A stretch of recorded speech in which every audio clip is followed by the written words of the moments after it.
Por menor que seja um pensamento, se ele está na sua cabeça, significa que ele é importante para você. Você pode até dizer que você não se importa com algumas coisas, mas se elas passam vagarosamente pela sua mente e permanecem lá, então é importante para você. Aquilo que não é importante pra gente, a gente simplesmente esquece. A gente não pensa, a gente não tem menção do que não é importante para nós. Se eu falar sobre os teus amigos de infância, alguns deles você não vai nem lembrar que eles existiam, porque não era importante para você. Mas as coisas importantes, elas sempre vão ter um espaço em ti. O problema é que existem coisas que eu não gostaria que tivessem importância na minha vida. E é isso que eu venho me pegando. Como pode alguém falar uma coisa tão negativa sobre mim, a qual tome um espaço da minha mente e eu fique repensando naquilo dia após dia? Porque se eu não sou o que a pessoa diz que eu sou, por que eu daria importância para um tipo de coisa como essa?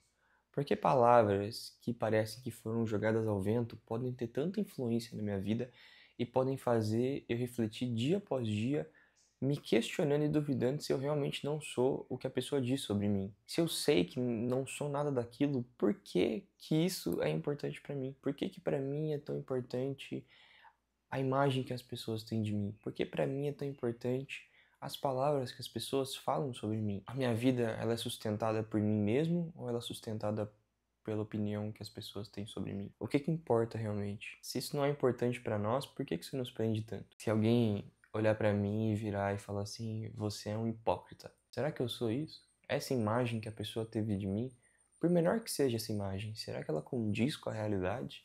E a grande questão que eu fico me perguntando é por que que eu passei tanto tempo me perguntando se eu era ou não era a partir daquilo que ela falou? Porque eu sei que eu não sou. Eu nunca fui.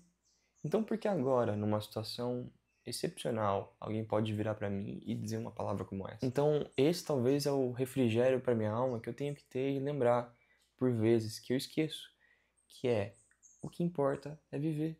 Porque se o que importa é viver pra mim, coisas que vão me atrapalhar, o meu viver, não vão fazer sentido para mim. Vão ser descartados.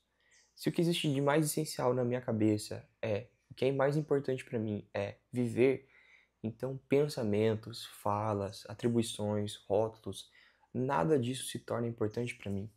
Então, as palavras negativas de uma pessoa não podem encontrar em mim um lugar de refúgio. Elas não podem encontrar em mim um lugar de habitação. Então eu não sou o dicionário que é construído a partir da fala dos outros. Eu sou um dicionário que é construído a partir das experiências que eu vivi. Eu venho refletindo um pouco sobre isso. Parece que cada pessoa tem um ego diferente, cada pessoa tem um formato de ego diferente. E à medida que você se relaciona com a pessoa, cada vez mais você toca naquele ego. E quando você toca naquele ego, parece que as coisas ficam. É como se você fosse fazer carinho num cachorro, acreditando que você tem uma boa relação com ele. E à medida que você faz um carinho no cachorro, o cachorro começa a rosnar pra você. E aí quando ele começa a rosnar pra você, você não entende porque eu não tô entregando pra ele um ataque, eu tô entregando afeto pra ele. Se eu entrego afeto pro cachorro, eu acredito que o cachorro deveria devolver pra mim afeto.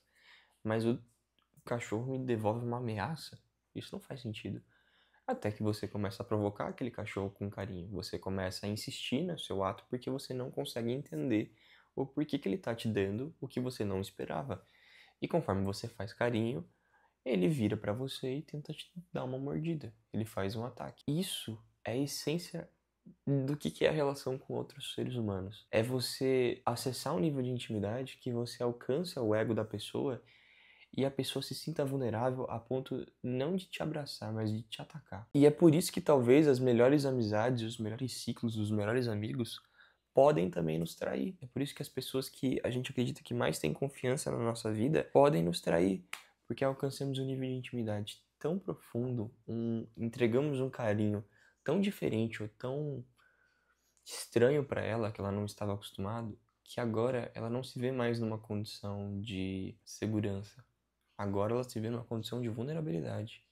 E por ela se ver vulnerável e não gostar da vulnerabilidade, resta nela a atitude de ameaça, de ataque.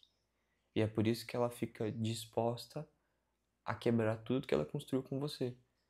Porque ao invés dela ser vulnerável contigo e se abrir, ela prefere se manter naquele estado de segurança aonde ninguém pode acessar aquele nível de intimidade. Isso me faz pensar sobre todas as minhas amizades que eu passei na minha vida. Porque quantas pessoas eu não conheci e tentei alcançar um nível mais profundo, e à medida que eu alcançava um nível mais profundo, ficava cada vez pior a minha relação com as pessoas. Por que que as amizades têm que ser superficiais? Elas precisam ser? Elas deveriam ser? Eu preciso ter 100 amigos, da qual nenhum deles eu conheço intimamente, ou ter apenas um que eu conheço intimamente e não precisa ser superficial? A resposta para todas as perguntas nesse vídeo é: o que importa é viver. Porque se eu estiver vivendo, nada disso para mim é importante, e quando isso acontece comigo, a vida e o viver vai me ensinar as respostas corretas para esse tipo de coisa.